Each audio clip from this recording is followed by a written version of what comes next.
Pinalalakas pa ng Japan International Cooperation Agency o JICA at Ministry of Basic, Higher and Technical Education ang ugnayan para sa kalidad na edukasyon sa Bangsamoro. Ang Partners in Peace and Progress story mula kay Jen Garcia.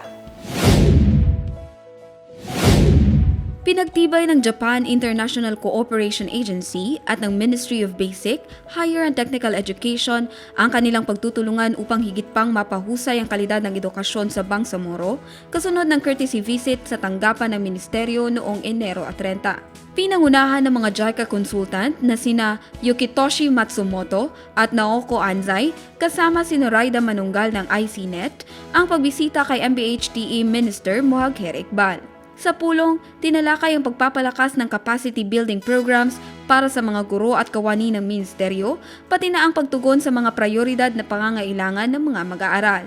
Muling iginiit ng magkabilang panig ang kanilang suporta at pangakong magtulungan upang itaas ang antas ng pagtuturo at pagkatuto sa rehiyon. Ayon sa MBHTE, mahalaga ang patuloy na kooperasyon sa pagitan ng Ministry at JICA upang masiguro ang sustainable at inklusibong reforma sa edukasyon, lalo na sa pagpapalakas ng kakayahan ng frontline educators at sa paglinang ng mga programang tumutugon sa aktwal na pangangailangan ng mga mag-aaral sa Bangsamoro. Jen Garcia, iMinds, Philippines.